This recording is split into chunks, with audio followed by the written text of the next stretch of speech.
Este episodio fue creado a partir del inglés utilizando inteligencia artificial. Bienvenidos a la segunda parte de Génesis 3 al 4 y Moisés 4 al 5 con el Dr. John Hilton III. Y quiero que veamos un par de perspectivas diferentes sobre la caída. Primero que nada, creo que es importante darnos cuenta de que vivimos en un mundo caído y como resultado, las cosas van a ser difíciles. Adán y Eva van a tener que trabajar para conseguir su comida. Las cosas no van a ser simplemente naturales y hermosas. Hank, de hecho, hablaba con una joven el otro día que estuvo en una de tus clases y dijo que compartiste una idea muy poderosa sobre las expectativas que le cambió la vida. Voy a tratar de parafrasearlo, pero tú me corriges. Era algo así como duda de tus dudas antes de dudar de tu fe. Pero tenías otra frase, algo sobre dudar de tus expectativas o algo por el estilo. Lo usé en Lucas, con los 2 discípulos en el camino a Emaús. Dije, analicen sus expectativas antes de salir de Jerusalén y simplemente marcharse. Tenían ciertas expectativas sobre lo que debería pasar. Si Jesús realmente era quien decía ser, tales y cuales cosas deberían haber sucedido. Y Él los ayudó a analizar esas expectativas en esa larga caminata. Eso es muy importante, y la caída quizás nos ayude a fijar una expectativa adecuada de cómo será esta vida. Incluso si guardas los mandamientos y haces todo bien, las cosas no te saldrán a la perfección. En Moisés capítulo 6, versículo 48, Enoc dice, por la caída vino la muerte, y somos hechos partícipes de miseria y angustia. Y la angustia. Nunca he visto eso en un bordado. No se sorprendan cuando las cosas sean difíciles. Esas son algunas consecuencias naturales de la caída, y Adán y Eva lo vivieron. Un día están en el jardín del Edén, comiendo orgánico antes de que fuera moda, y todo es increíble. Y al día siguiente, están fuera en el mundo. Eso es duro. Se requiere fe. Pasemos a Moisés capítulo 5. Esta es la traducción de José Smith de Génesis capítulo 4. Obtendremos muchas ideas adicionales sobre Adán y Eva y sus vivencias tras la caída al leer el libro de Moisés. Esta traducción de José Smith. Moisés capítulo 5, versículo 1. Adán comenzó a labrar la tierra y a tener dominio sobre todas las bestias del campo, y a comer su pan con el sudor de su frente, como yo, el Señor, le mandé. Eva también, su esposa, trabajó con él. Adán conoció a su esposa, y ella le dio hijos e hijas, y comenzaron a multiplicarse y a henchir la tierra. Y Adán y Eva, su esposa, invocaron el nombre del Señor. Oyeron la voz del Señor desde el camino hacia el jardín del Edén, hablándoles, y no lo vieron, porque fueron excluidos de su presencia. Juntos, Adán y Eva trabajan, crían una familia, fomentando la fe en sus hijos. Eso no significa que todo fuera perfecto. Hubo muchas penurias y desafíos, pero siguieron adelante, incluso cuando no siempre entendían por qué. Eso nos lleva a un versículo muy poderoso, el versículo 5. Dios les dio mandamientos de que debían adorar al Señor, su Dios, y debían ofrecer las primicias de sus rebaños como ofrenda al Señor. Adán fue obediente a los mandamientos del Señor. Y después de muchos días, un ángel del Señor se le apareció a Adán, diciendo, ¿por qué ofreces sacrificios al Señor? Y Adán dijo, no lo sé, sino que el Señor me lo mandó. O sea, deténganse un momento y asimilen eso. Nosotros sabemos la razón. Podemos pasarlo por alto, pero honestamente no querría matar a un animal.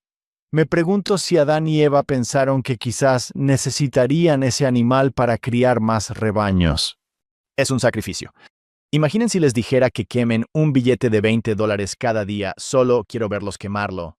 Eso es y no saben por qué, ¿verdad? Y dicen, ¿qué está pasando? Me encanta que Adán y Eva, y dice, por muchos días, obedecieron, incluso cuando no sabían por qué. Algunas de las mejores historias son cuando todavía no sabemos la razón. Tal vez decidimos mudarnos a una casa o apartamento nuevo, aún sin saber por qué. Simplemente me encanta el principio. Si queremos saber la razón de todo, eso es como un terreno peligroso. Hay tantos mandamientos que sí tienen sentido, pero cuando pienso en esto pienso en la palabra de sabiduría, que llegó en un momento en que no existía la ciencia sobre ciertas cosas. Y a los primeros santos de los últimos días, si les hubieras preguntado ¿por qué no mascan tabaco?, no conocerían la ciencia. Simplemente dirían, tenemos un profeta, tal vez el lujo llegue. Me encanta que Adán obedeció primero y luego recibió la explicación. Tal vez esa sea una secuencia que podemos esperar cuando hacemos cosas que no entendemos del todo, quizás. Creo que a veces vemos esto en cosas sencillas, con impresiones del espíritu. Recuerdo una vez viviendo en Oregón, no podías poner gasolina tú mismo allí. Un empleado me ponía gasolina y el Espíritu me dijo, pregúntale qué sabe de la Iglesia de Jesucristo de los Santos de los Últimos Días. Y yo dije, Señor, ¿en serio? Es algo incómodo. ¿Conoces la Iglesia de Jesucristo? Me dijo que se acababa de mudar y que ya veía a los misioneros antes. Entonces yo le pregunté si quería ver a los de aquí. Aceptó. Pronto él y su familia se bautizaron. De ahí vino la inspiración. Casi al mismo tiempo, sentí el impulso un domingo por la mañana de visitar a alguien de mi barrio para ver cómo estaba. Fui y toqué a su puerta. Nunca respondió. Fin de la historia. Aún no sé qué me inspiró. Saben, algunos impulsos creo que tienen una historia muy clara. Decimos, por eso vino ese impulso. Otros impulsos pueden venir de manera diferente. Y nos quedamos como, no tengo idea de qué se trataba todo eso. Y eso está bien. A veces ignoramos el porqué de cierta guía. Solo actuamos. Y a veces se revelará ahora, y tal vez a veces se revelará mucho después. Sí. John, ¿podemos volver a lo que dijiste sobre las expectativas en la caída? Algunas de las conversaciones más difíciles y desgarradoras son cuando alguien dice, estaba haciendo lo mejor que podía, sentía que estaba tratando de vivir el Evangelio, y luego sucedió esto. Ese realmente no es el momento, como maestro, para decir, no entiendes la caída. ¿Cómo ayudamos a nuestros jóvenes, e incluso a los mayores, a ver que las dificultades y las pruebas son de esperarse en un mundo caído? No es divertido. No es algo que me entusiasme, tal vez. Pero cuando sucede la pregunta de, espera, pensé que esto no debía pasar, esa expectativa, realmente puede meternos en problemas.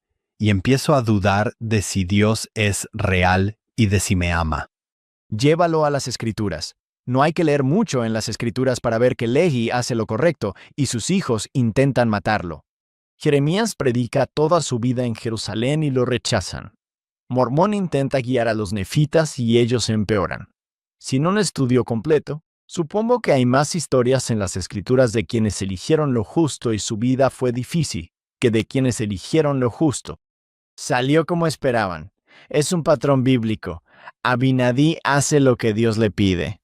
Hay un par de veces en las que Dios libera milagrosamente a Abinadí, pero luego también hay un momento en el que Abinadí es asesinado. Estoy seguro de que eso no es lo que él esperaba al final de su vida, pero eso es parte de vivir en un mundo caído.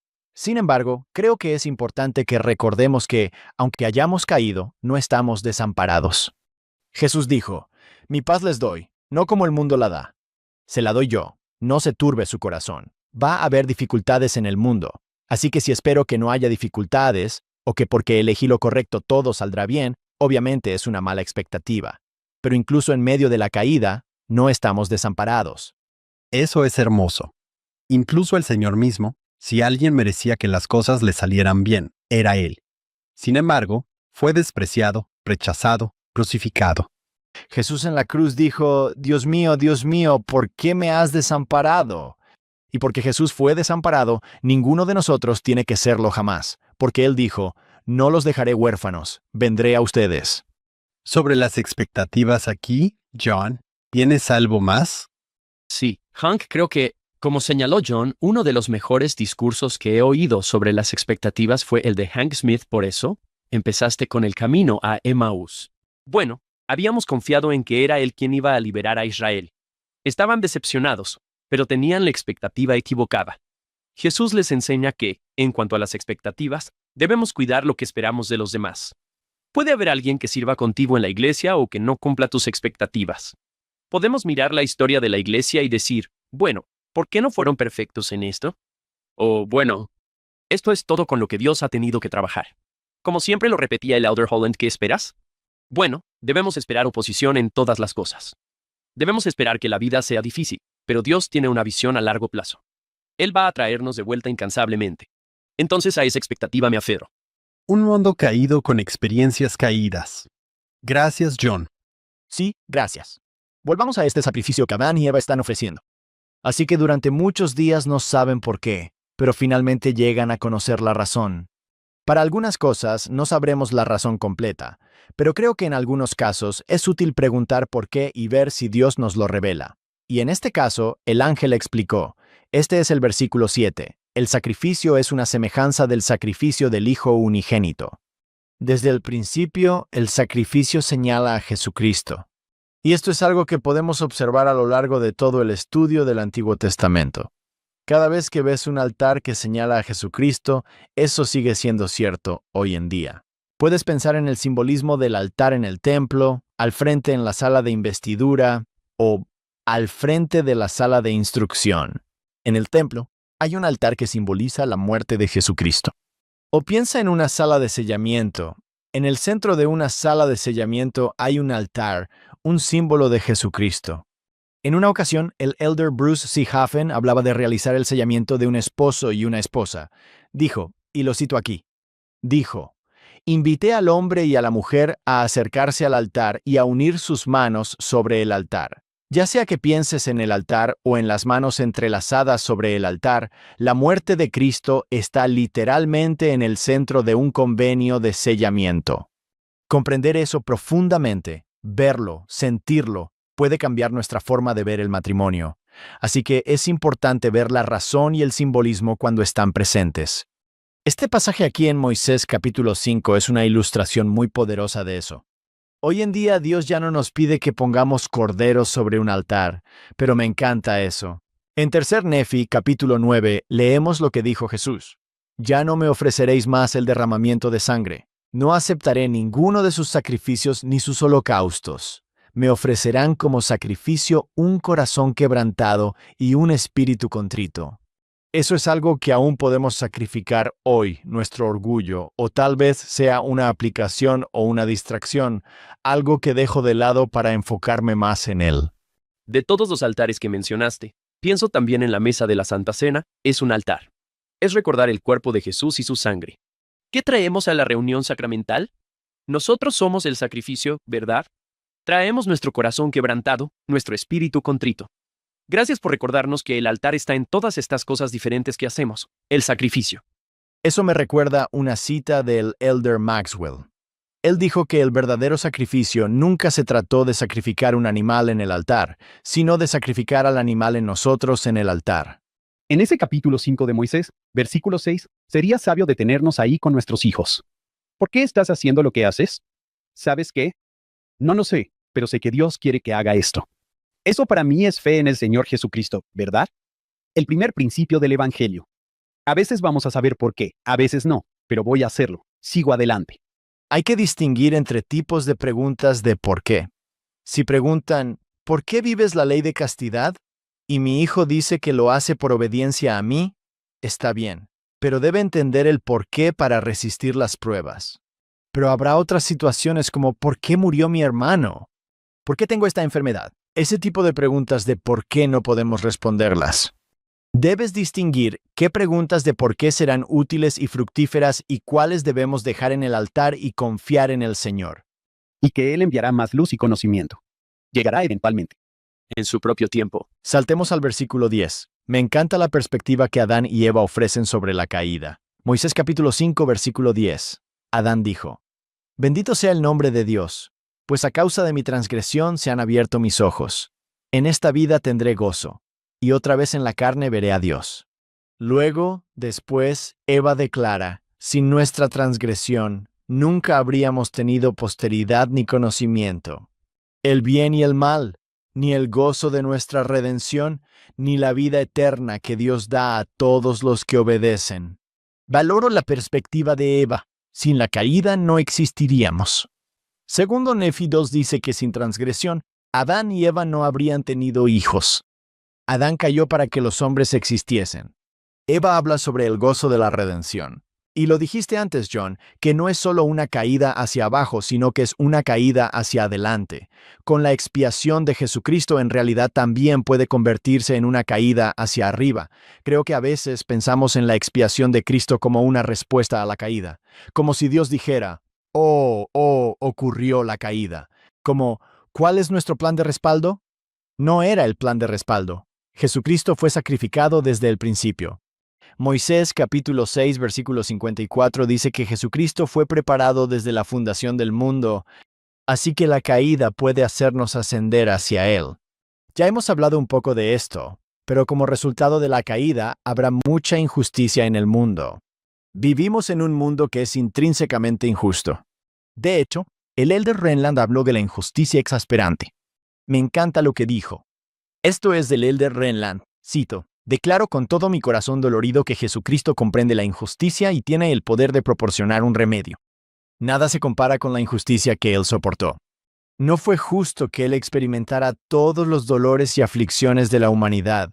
No fue justo que sufriera por mis pecados y errores y por los de ustedes, pero eligió hacerlo por su amor por nosotros y por el Padre Celestial.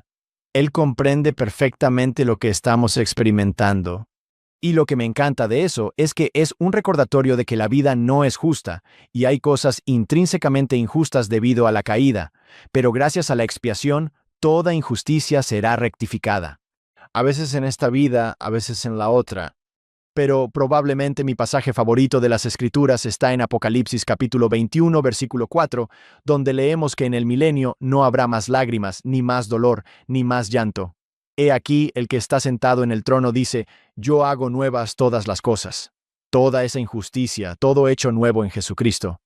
John, esas líneas sobre que nunca habríamos tenido posteridad o en segundo Nefi, que no habrían tenido hijos. Puedes leer eso en menos de 2 segundos y pasa bastante rápido. Pero eso es enorme, teológicamente. Hay una escuela de pensamiento que dice que si no fuera por Adán y Eva, todos estaríamos viviendo en el paraíso hoy. Estas escrituras dicen, bueno, en realidad, no estaríamos aquí en absoluto. No habrían tenido posteridad. Y también quería mencionar a nuestro colega Brad Wilcox, que dijo que la expiación de Cristo era el plan A, no el plan B. No fue el plan B para limpiar el desastre que Adán y Eva hicieron del mundo, sino que fue planeado desde el principio. Y una de las cosas que el libro de Mormón hace tan a menudo es que cuando dice la palabra la expiación, a menudo añade, la cual fue preparada desde la fundación del mundo. Este era un plan A. Siempre fue parte del plan, no un oh no, ¿y ahora qué hacemos? Adán y Eva cayeron y vamos a probar el plan B. Reconozco que hay cosas que no entiendo y que nadie comprende del todo sobre la caída y sus consecuencias. Por eso amo Nefi 2:24. Todas las cosas han sido hechas en la sabiduría de aquel que todo lo sabe. Nada de esto sorprendió a Dios, y eso para mí es un gran consuelo. Ese versículo ha sido un versículo de apoyo para mí en lo personal por mucho tiempo porque las preguntas, bueno, ¿por qué tenía que ser así? ¿Por qué tuvo Jesús que sufrir tanto? ¿Había otra manera de hacer esto? Ese versículo solo dice, sé lo que estoy haciendo. Todas las cosas han sido hechas en la sabiduría de aquel que todo lo sabe. Ese versículo es mi apoyo a veces cuando no todo tiene sentido. Sí, eso es poderoso. Hasta ahora hemos pasado todo nuestro tiempo con Adán y Eva, pero pasemos a la siguiente generación. En Génesis capítulo 4, leemos sobre Caín y Abel. Así que esto comienza en el versículo 2. Abel cuidaba rebaños y Caín trabajaba la tierra. Con el tiempo, Caín trajo algunos frutos de la tierra como ofrenda al Señor, y Abel también trajo una ofrenda, porciones de grasa de algunos de los primogénitos de su rebaño. El Señor miró con agrado a Abel y su ofrenda, pero a Caín y su ofrenda no los miró con agrado. Caín estaba muy enojado y su rostro estaba abatido. Así que esto es en realidad un enigma para los teólogos. Durante siglos la gente se ha preguntado, ¿por qué la ofrenda de Caín es rechazada y la de Abel aceptada? Pero algunas escrituras restauradas aclaran el misterio.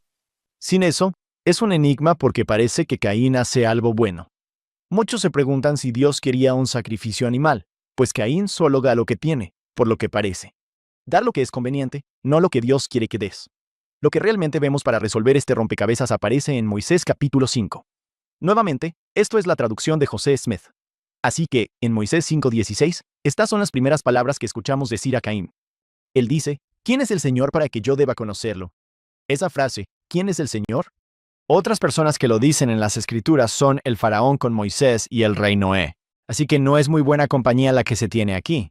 Pero en contraste, leemos en el versículo 17, Abel escuchó la voz de Dios el Señor. Hay más aquí de lo que vemos en el Génesis.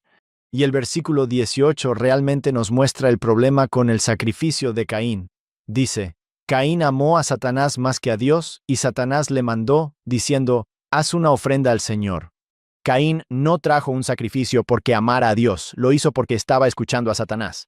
Y estoy bastante seguro de que nadie que esté en el podcast ahora mismo esté haciendo activamente lo que Satanás le dice. Pero para mí, un principio que surge de esto es algo así como mi motivo para hacerlo. Sí, estoy haciendo lo correcto, pero tal vez lo estoy haciendo para que otras personas me noten. O lo estoy haciendo para sentirme bien conmigo mismo, pero no lo estoy haciendo por la razón correcta. Y creo que es mejor hacer lo correcto por la razón equivocada que simplemente hacer lo incorrecto. Pero aquí hay un problema. Es un problema del corazón lo que estamos viendo con Caín.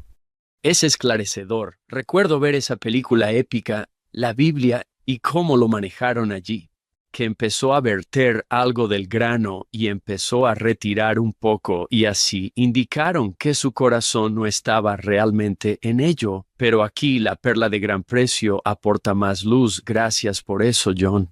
Sin embargo, está claro que el rechazo de Dios a la ofrenda de Caín no es un rechazo a Caín. En el versículo 23, Dios le suplica a Caín que cambie. Él dice, si hicieres bien, ¿no serás enaltecido? Caín, aún puedes rectificar e ir por el buen camino, pero en lugar de arrepentirse, Caín se enoja. Un día, Satanás se acerca a Caín y le dice, este es el versículo 29, este día entregaré a tu hermano Abel en tus manos. Así que esta es la primera combinación secreta del mundo. Es entre Caín y Satanás y es un plan para matar a Abel. Me encanta cómo el libro de Mormón nos da una perspectiva adicional sobre esto en el Amán, capítulo 6. Mormón dice, Satanás prometió a Caín que si mataba a su hermano Abel, no se sabría. Piensen en esa gran mentira. ¿Hay algún asesinato más conocido que el de Caín? Esto me recuerda a lo que aprendimos en el jardín. A Satanás no le importa la verdad. Él es un manipulador que tergiversa todo. Como dijo el elder Richard G. Scott, Satanás busca convencernos de que los pecados pueden ocultarse de los demás. Sin embargo, ¿no les parece interesante que es él quien hace que se rebelen en las circunstancias más comprometedoras? Pero Caín cree la mentira, encuentra a Abel en el campo, lo mata y luego, irónicamente, dice, soy libre. Pero la verdad es que nunca ha estado en mayor cautiverio. Así que en este momento, al igual que vimos en el jardín, Dios viene a llamar. Versículo 34. ¿Dónde está Abel, tu hermano?, pregunta el Señor. Caín responde, no sé. ¿Soy yo el guardián de mi hermano? Pregunta famosa de la Biblia, dando a entender que su hermano tiene albedrío, como que no estoy a cargo de él. Y probablemente haya algo de validez en eso. Pero me encanta lo que dijo el presidente Hooks. ¿Somos guardianes de nuestros hermanos? ¿Somos responsables de velar por el bienestar de nuestro prójimo mientras buscamos ganarnos el pan de cada día? La regla de oro del Salvador dice que sí lo somos. Está bien. Quiero hacer una pausa por un momento y pensar en esa pregunta que Dios hace. ¿Dónde está tu hermano? Si tratamos de, tal vez, pensar en Dios haciéndonos esa pregunta hoy, ¿qué pensamientos, qué impresiones vienen a su mente cuando escuchan a Dios preguntarles, ¿dónde está tu hermano? Simplemente me hace pensar en la iglesia descrita como una comunidad de santos. Y aún fuera de ella, todos son mis hermanos y hermanas. ¿Y qué fue lo que dijo Jacob Marley? La humanidad era mi negocio. Su bienestar común era mi negocio. Seré guardián de mi hermano. Aprenderé el arte de sanar, ¿verdad? Tal como se enseña en la parábola del buen samaritano, ¿quién es mi prójimo? La expectativa del Señor es que cuidemos los unos de los otros. Creo que fue el elder Holland quien dijo que quizá no seamos los guardianes de nuestro hermano, pero sí somos el hermano de nuestro hermano. Sé que en mi propia vida, a veces olvido llamar a mis hermanos, y mucho menos hacer todas las cosas que debería estar haciendo. Creo que es una gran pregunta para que la dejemos reposar y meditar en lo profundo de nuestra alma. Quizás hoy, al pensar en la frase, ¿dónde está tu hermano?, sintamos algo que podamos hacer para ayudar a un hermano en nuestra vida. Sobre Caín, ante su pregunta, ¿soy yo guarda de mi hermano?, el Señor dice, ¿qué has hecho? La voz de la sangre de tu hermano clama a mí desde la tierra. Incluso en medio del pecado de Caín, todavía hay una cubierta misericordiosa, al igual que Adán y Eva recibieron una cubierta. También Caín, porque después de que Caín confiesa, dice, seré fugitivo y vagabundo en la tierra. Y sucederá que el que me encuentre me matará por mis iniquidades. Y luego, en el versículo 40, leemos, y aconteció que el Señor dijo, sí, probablemente alguien te matará, y te lo tendrás merecido. Ahora, el versículo 40 no es así. Dirán, vaya. ¿De qué traducción fue eso? Probablemente eso es lo que yo habría dicho. Pero eso no es lo que dice el versículo 40. En lugar de eso, el versículo 40 nos da algo inesperado. En lugar de condenar a Caín a muerte, Dios le da una cubierta, una marca, no de vergüenza, sino de protección. El versículo 40 dice, el Señor puso una marca sobre Caín para que no lo matara cualquiera que lo hallase. Esta marca tiene el propósito de proteger a Caín. Incluso después de toda la rebelión de Caín, Dios aún promete misericordia. En Moisés cap 5, Satanás y Caín hicieron la primera combinación secreta. Estas combinaciones secretas continúan y las vemos en Moisés 5. Creo que eso es importante, porque al menos para mí, al crecer, cuando escuchaba la frase combinaciones secretas, pensaba en los ladrones Gaviantón del Libro de Mormón. Y definitivamente ellos son una combinación secreta. Luego noté que en 2 Nefi 9, Jacob advierte sobre las combinaciones secretas. Nefi también advierte sobre combinaciones secretas. Y desde que era un niño pensaba, ¿cómo sabían Jacob y Nefi de ellas si no ocurren hasta el libro de Elamán? Pero en las planchas de bronce, tenían algo como Moisés 5 donde se les está advirtiendo. Es muy interesante. En Génesis, no se ve a Satanás directamente involucrado en la caída o en el diluvio, no se le ve en la Torre de Babel. Pero las escrituras de la restauración dejan claro que Satanás está activamente involucrado en todos estos acontecimientos y que él es el autor de las combinaciones secretas. Unas cuantas generaciones después de Caín, aparece un descendiente suyo llamado Lamec. Hay un versículo aquí que es tan aterrador que tuve que leerlo un par de veces y pensar, ¿esto de verdad está en las escrituras? Es Moisés 5, versículo 49. Dice, Lamec hizo un convenio con Satanás. O sea, eso es aterrador. Es la combinación secreta para apoyar el poder y la violencia. Y cuando un miembro de la combinación secreta empezó a divulgar los secretos a otros, Lamec lo mata. Caín mató para obtener ganancias. Lamec mata solo por causa del juramento. En Moisés 5:54 leemos, Lamec fue despreciado y desterrado, y no anduvo entre los hijos de los hombres, no fuera que muriese. Así las obras de tinieblas prevalecieron entre los hijos de los hombres. Y Dios maldijo la tierra con gran maldición, y se enojó con los inicuos y los hombres que él había creado, porque no escuchaban su voz, ni creían en su Hijo unigénito. Parece una manera bastante deprimente de terminar el capítulo 5. Y había muchas combinaciones secretas, mucha oscuridad, pero bueno, qué gran estudio de las Escrituras. Vamos a hacer la oración familiar. Un mensaje de la Iglesia de Jesucristo. Pero el capítulo en realidad no ha terminado. Todavía queda un rayo de esperanza. Me encanta el versículo 58. Así comenzó a predicarse el Evangelio desde el principio, siendo declarado por ángeles santos enviados desde la presencia de Dios, por su propia voz y por el don del Espíritu Santo. Incluso en los tiempos más oscuros, el Evangelio sigue siendo predicado. Hoy en día, en el mundo en el que vivimos, podría ser fácil sentirse abrumado por las combinaciones secretas y preguntarse, bueno, ¿qué combinaciones secretas están ocurriendo en el mundo hoy? Me encanta cómo los lamanitas en el Libro de Mormón, al darse cuenta de que había combinaciones secretas entre ellos, ¿qué hicieron? Elamán, capítulo 6, versículo 37. Los lamanitas persiguieron a los ladrones de Gadiantón y predicaron la palabra de Dios entre sus miembros más inicuos. Así esta banda quedó destruida de entre los lamanitas. Creo que aplica igual hoy. Podemos combatir las combinaciones secretas, obviamente, trabajando para promover leyes justas. También podemos arraigar el Evangelio en nuestro corazón y compartirlo con los demás.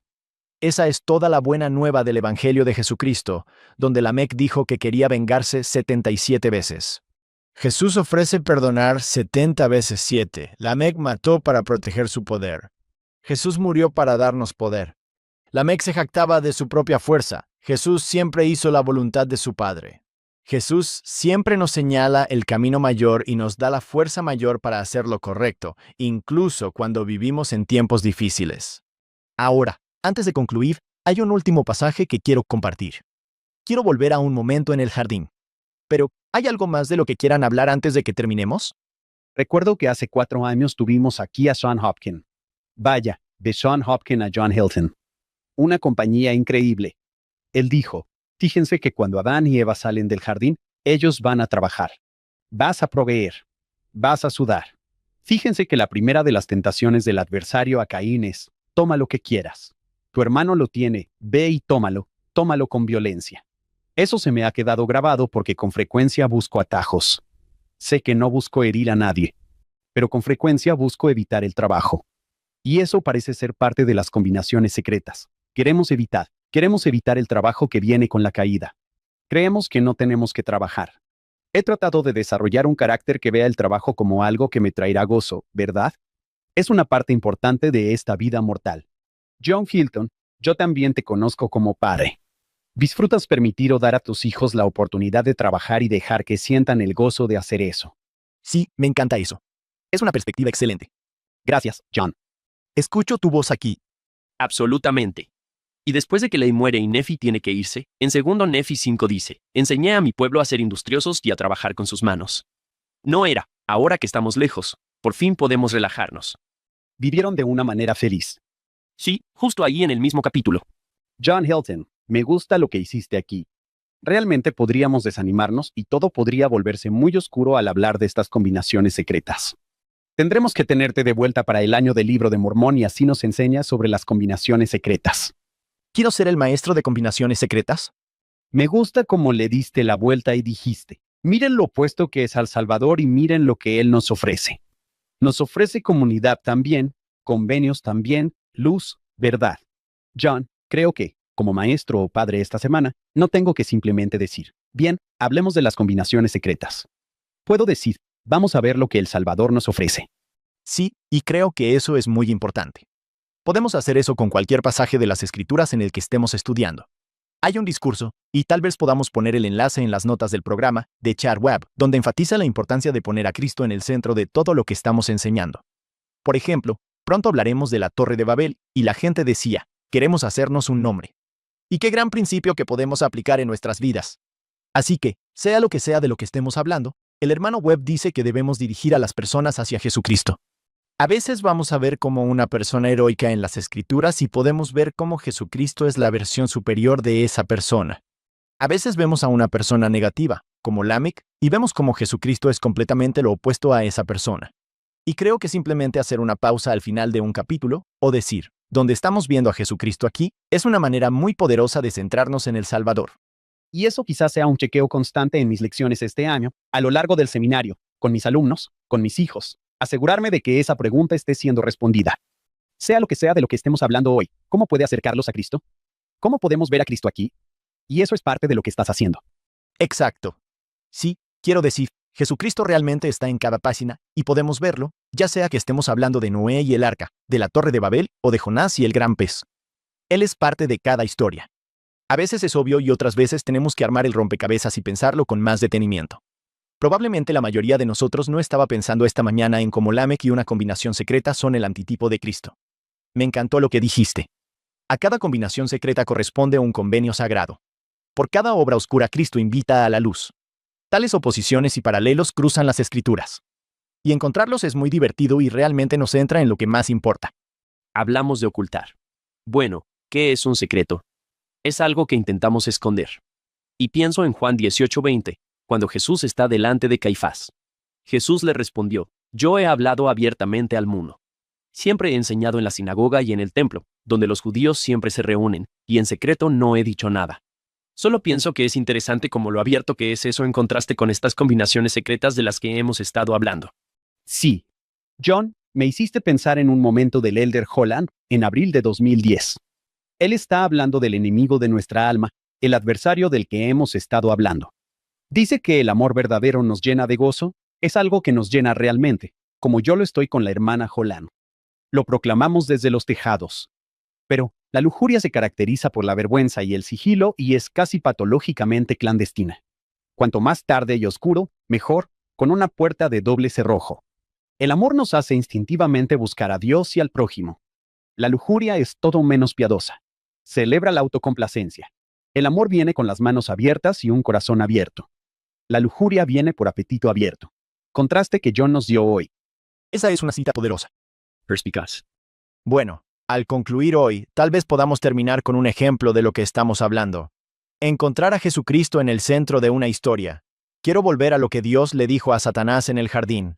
Él dijo, pondré enemistad entre tú y la mujer y entre tu descendencia y la suya. Él te aplastará la cabeza y tú le herirás el talón. Así que la descendencia de la mujer aquí es una clara referencia a Jesucristo. Ahora piensen en esa frase, le herirás el talón. A menudo, cuando pensamos en la crucifixión de Jesucristo, si la imaginan, ven clavos atravesando la parte superior de sus pies. Pero en realidad, según la evidencia arqueológica, la gente era crucificada con clavos que atravesaban los lados de sus pies, justo al lado del talón. Así que, en cierto sentido, puedes ver literalmente a Satanás hiriendo el talón de Cristo en la cruz, pero a Jesús aplastándole la cabeza.